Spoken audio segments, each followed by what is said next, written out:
My name is Gerard Wainwright and I'm a learning disability nurse. I've co-produced this video with my friend Holly, who has profound and multiple learning disabilities.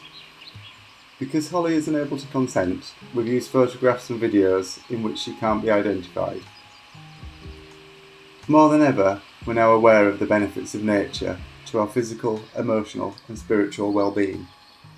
Many of us have either discovered or engaged for the first time with our local landscape, and for me this is certainly true.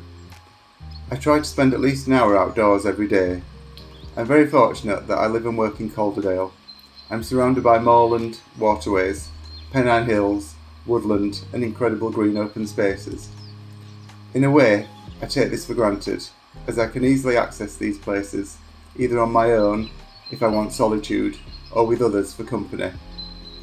But for the people I support like Holly, who also live in the same area, this is not always the case.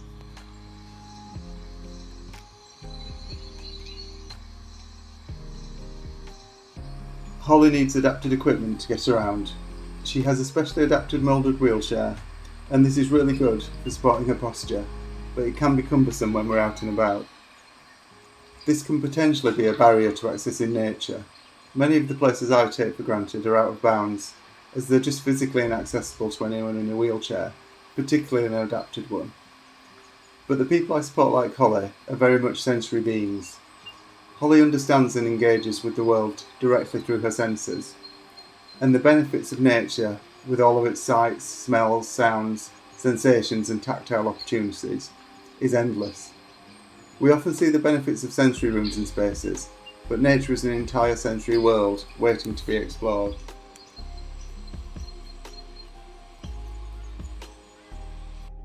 By taking an innovative approach, there are lots of accessible places to be immersed in nature.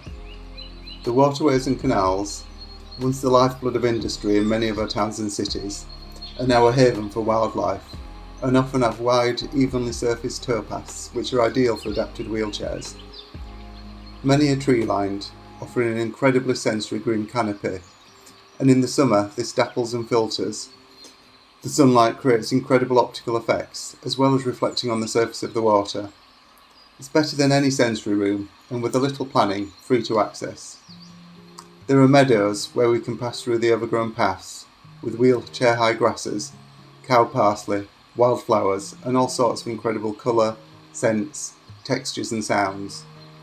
This is a living, breathing, responsive sensory space.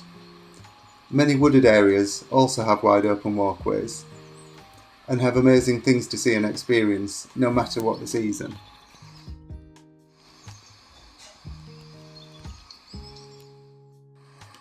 What I've learnt from Holly is that nature isn't just something to look at, to passively observe like the pages of a book or a phone screen.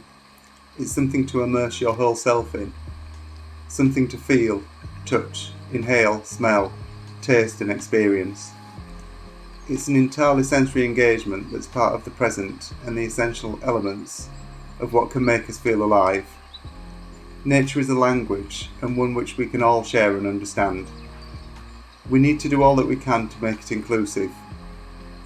Gardens and local green spaces are a good start, but access to wilder nature has much wider benefits. The natural world lends itself so well to adapting sensory engagement. Holly can find too much stimulation overwhelming, and this can be difficult for her to process and lead to her becoming overstimulated and have a negative effect on the way she feels and reacts. But Holly loves the woods, where she's surrounded by trees, cocooned under a covering of leaves and branches. In the summer the light is softer, the air's cooler, and the trees act as a buffer to external noise and distractions. It can be a wonderfully calming space. The ground is cushioned with its covering of dead leaves, and it feels contained, enclosed, and protective.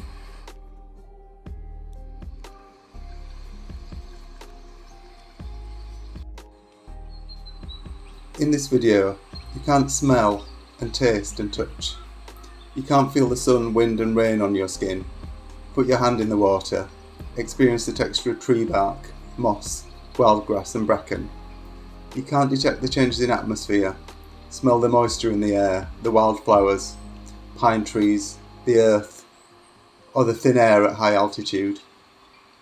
The difference in terrain as your wheelchair travels over soft cushioned grass, bumpy cobbles, crunchy shingle, or splashes through puddles. You can't fully appreciate the sense of freedom, exhilaration and connection to the landscape that these immersive sensory experiences provide.